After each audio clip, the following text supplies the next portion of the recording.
Raymond Hackett began his career as a silent child star, grew up to become a young silent leading man, and easily transitioned to starring in the Talkies. But in 1931, he retired. Why? Join me as I investigate. Raymond Hackett was born in New York in 1902 to Maurice and Florence Hackett. His older brother was Albert Hackett, who later became a child actor and a famous playwright and screenwriter, and his older sister, Jeanette Hackett, later became a popular stage and vaudeville actress and dancer. In 1907, Raymond made his Broadway debut at the age of 5 in a speaking role in The Toymaker of Nuremberg.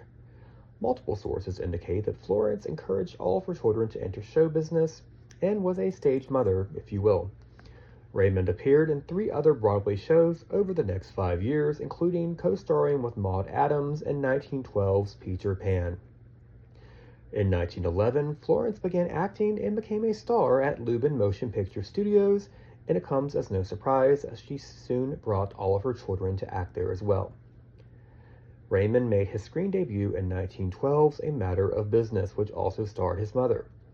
He starred in 14 more films at Lubin over the next few years, including the surviving A Child's Devotion, courtesy of the Eye Film Museum, which saw him as Laddie, a boy who initially resents his father's remarriage but comes to love and try to help his ailing stepmother. From 1918 to 1925, while he made 3 more films, Raymond focused most of his acting attention on the Broadway stage and even starred with George M. Cohan in a show on the Linden stage.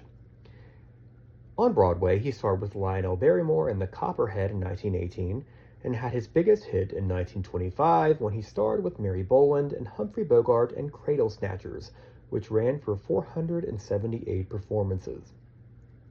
On the screen, he starred with Lila Lee and Harrison Ford in The Cruise of Make-Believes in 1918, starred with Violet Palmer in Ginger in 1919, and appeared with Dorothy Gish in The Country Flapper in 1922. In 1927, Raymond returned to the screen to star in The Love of Sonia, which starred and was produced by Gloria Swanson. He played her brother, Kenneth Ashling. He then took another break from the screen to return to New York again and star on Broadway in Nightstick for 86 performances, going into 1928. In 1927, he also married his first wife, Myra Hampton, who was also an actor. Sometime in 1928, Raymond and Myra were both starring in The Trial of Mary Dugan on the Los Angeles stage. A MGM talent scout was in the audience and signed Raymond to star as Jimmy Dugan, brother and eventual defense attorney of the titular woman on trial in the film version, which starred Norma Shearer in her Talkie debut. The film was a commercial and critical hit, and Variety wrote that Raymond Hackett does exceedingly well. Raymond was off to a fantastic start in the Talkies, fulfilling the niche as the earnest young leading man. MGM immediately starred him in a similar role, that of defense attorney Raymond Floriot, who doesn't know the woman he's defending is his mother, played by Ruth Chatterton, in the first Talkie version of Madam X. It was another commercial and critical hit and an Oscar-nominated film. Raymond got a rave from the New York Times for his performance. Raymond finished 1929 being loaned to First National to star with Colleen Moore in the sadly lost Footlights and Fools. Raymond entered the 1930s as one of the busiest actors in Hollywood, starring in 7 films that year alone, mostly at MGM. First, he appeared as Marion Davies' brother in the zany comedy Not So Dumb. He then starred with Conrad Nagel and Bernice Clare in the prison drama Numbered Men, which got mixed reviews. He then appeared with Norma Shearer again in the delightful comedy Let Us Be Gay, playing one of the many suitors of her character Catherine Brown. Variety called him excellent in this film. He then appeared with Joan Crawford, Robert Montgomery, Dorothy Sebastian, and Anita Page in Our Blushing Brides, playing David, love interest to Anita's doomed Connie. He then appears to have left MGM and moved to Fox to star as Irene Rich's son in On Your Back, and then starred with Milton Sills in The Seawolf.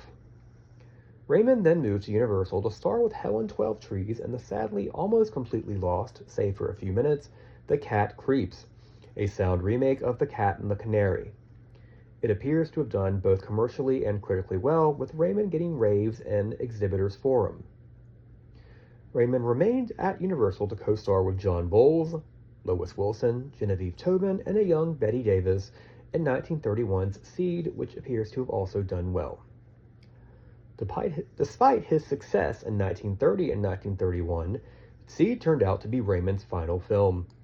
He took a year off from work and then left Hollywood to return to Broadway, first starring with Lillian Gish in Camille in 1932. In 1933, he starred with Judith Anderson in Conquest and with Lillian Gish again in 9 Pine Street. In 1934, he appeared in his final Broadway show, Piper Paid. In 1935, Raymond and Myra Hampton divorced, and later that year, he married fellow Silent the Talkie star Blanche Sweet, who had also recently retired from the screen. One source indicates that the couple continued to star in plays on the road for several more years to come. Tragically, Raymond passed away at the relatively young age of 55 in 1958.